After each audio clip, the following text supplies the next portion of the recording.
मैं आपको सुनाने जा रहा हूं अपनी मंडली के सदस्य स्नेहवीर गोसाई की लिखी कहानी इम्तिहान पार्ट 2। इस कहानी के पहले हिस्से में आपने सुना अपने पिता की बेवक्त मौत सुरभि को भीतर से तोड़ देती है। उसके अच्छे खेल के चलते उसका सिलेक्शन हॉकी के नेशनल कैंप के लिए हो जाता है, लेकिन सुरभि कैंप में नहीं जाना चाहती। कोच सर सुरभि की मां से बात करके उसे जाने के लिए राजी कर लेते हैं। सुरभि अनचाहे मन से अपने सफर की शुरुआत कर देती है। अब आगे। ट्रेन के चलते ही स्टेशन जैसे पीछे भागने लगा था। सुरभि तो शहर से निकल आई थी, लेकिन शहर अब भी उसके भीतर घूम रहा था। इस छोटे से कस्बे के हर कोने में उसकी यादों के निशान थे। बुद्धा पार्क का वो फव्वारा जहां गर्मियों में वो अपने पापा के साथ जाया करती थी।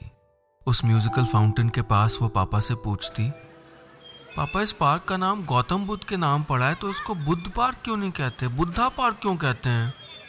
पापा हंस के जवाब देते, बेटे अंग्रेजी में बुद्ध को बुद्धा कहते हैं, और हमारे बीच ऐसे बहुत से बुद्धू लोग हैं जो हिंदी को भी अंग्रेजी की तरह बोलते हैं।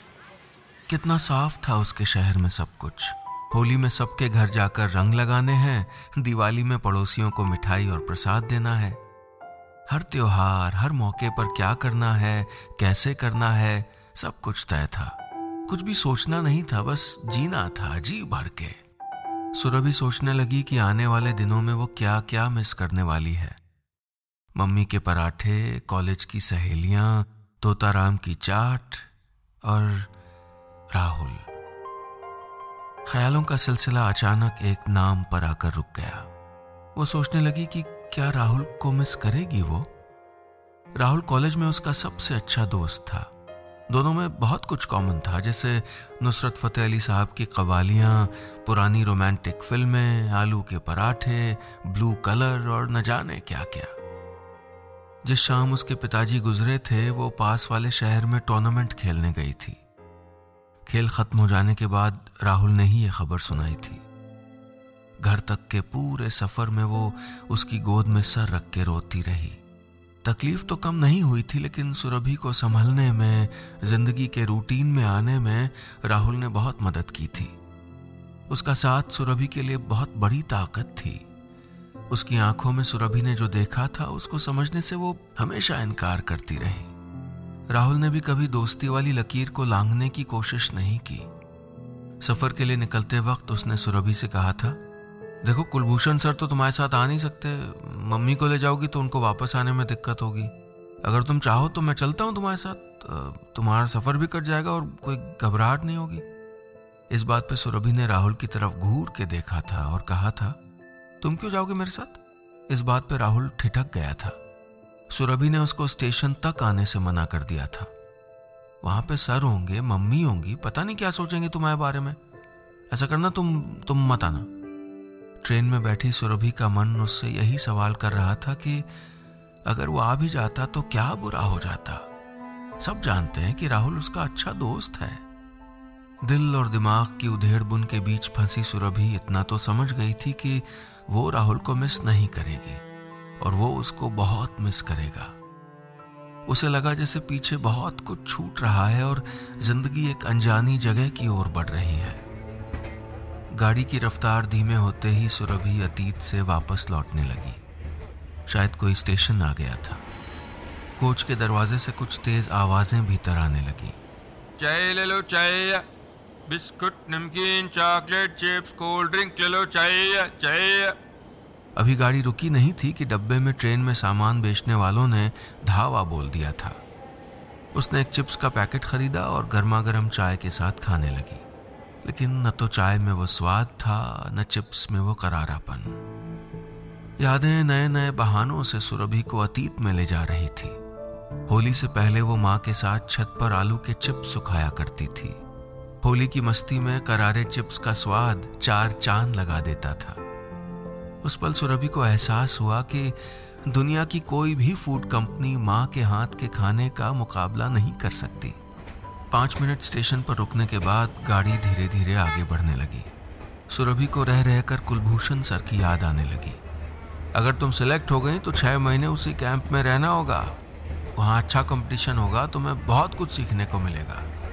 इस पूरी बात में से सुरभि का दिमाग सिर्फ एक चीज दोहरा रहा था, 6 महीने। जो लड़की कभी 6 दिन भी अपने घर से दूर नहीं हुई, उसको 6 महीने तक कैंप में रहना होगा। बस बहुत हो गया। सुरभि ने मन ही मन सोचा कि सिलेक्शन उसके लिए इनाम नहीं, एक सजा के जैसा होगा। अरे नहीं जाना है उसको अपना शहर छोड़कर, नहीं बनना है खिलाड़ी, वो अपने शहर में बहुत सुकून से है।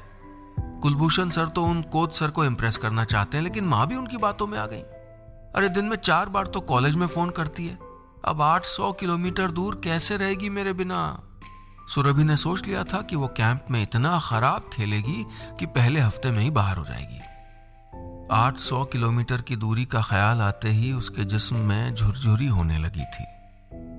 जब कुछ देर ये एहसास होता रहा तो उसको महसूस हुआ कि ये झुरझुरी नहीं, उसके फोन की वाइब्रेशन है। फोन की स्क्रीन पर राहुल कॉलिंग फ्लैश हो रहा था। कॉल देखकर सुरभि की धड़कनें तेज हो गईं। ऐसा क्यों हुआ वो भी नहीं जानती थी। उसने फोन उठाकर हेलो कहा। उधर से आवाज आई, हेलो सुरभि, कैसी हो तुम? सुरभि ने कहा, मैं ठीक हूँ, तुम कैसे हो? राहुल ने धीमे से जवाब दिया, ठीक हूँ यार, कहाँ तक पहुंची? सुरभि ने खिड़की से बाहर झांका और कहा, पता नहीं, बाहर सिर्फ खेत ही खेत दिखाई दे रहे हैं। देखो किसी का दिया हुआ कुछ खाना नहीं, आसपास के लोगों का ध्यान रखना। और इतना कह के राहुल रुक गया। सुरभि उस खामोशी को समझने की कोशिश कर रही थी। और क्या राहुल? वो बोला, अपना ख्याल रखना सुरभि। सुरभि को अचानक उस अपनेपन का एहसास हुआ जिसे वो राहुल के लिए महसूस किया करती थी। मन की गिरहों में उलझे एहसास को उसने कभी सतह पर आने नहीं दिया। दोनों के बीच एक अजीब सी खामोशी छा गई। उसकी मियाद बढ़ने से पहले ही सुरभि ने तुरंत माहौल हल्का कर दिया। अरे राहुल, तुम तो बिल्कुल मम्मी की तरह बातें कर रहे हो, कब से इतना मैच्योर हो गए? राहुल ने मुस्कुरा के कहा, जब से तुम शहर छोड़ के गई हो। राहुल के मन की बात कहीं हंसी मजाक में गुम हो गई। सुरभि बोली, अभी शहर छोड़ा नहीं और लोगों के फोन आने लगे, कहो तो वापस आ जाऊं? राहुल के लहजे में एक बार शिकायत आ गई। हमारा कहा कब माना तुमने? सुरभि ने बचते हुए कहा, चलो ठीक है, पहुंच जाऊंगी तो बता दूंगी तुमको, और हाँ, ख्याल रखूंगी अपना। फोन रखते ही सुरभि को लगा जैसे उसने कुछ जल्दी कर दी है और थोड़ी देर और बात हो सकती थी। राहुल की बात मानते हुए उसने सीट के नीचे रखा अपना बैग चेक किया और आसपास के लोगों का मुआयना किया। जैसे जैसे गाड़ी आगे बढ़ रही थी, डिब्बे में बैठे लोग बदल रहे थे। अगले स्टेशन पर उसके सामने वाली सीट पर बैठा परिवार भी उतर गया और उनकी जगह 3 आदमी उसी सीट पे आ गए। सुरभि को एक अजीब सी असहजता महसूस हुई। उसके गहरे मन में छुपे डर बाहर आ रहे थे। अखबारों और टीवी पर औरतों के साथ हो रही ज्यादतियों की तमाम खबरें उसके दिमाग में चल रही थीं। अकेलेपन का एहसास उसके भीतर की सारी जगह को घेरने लगा था।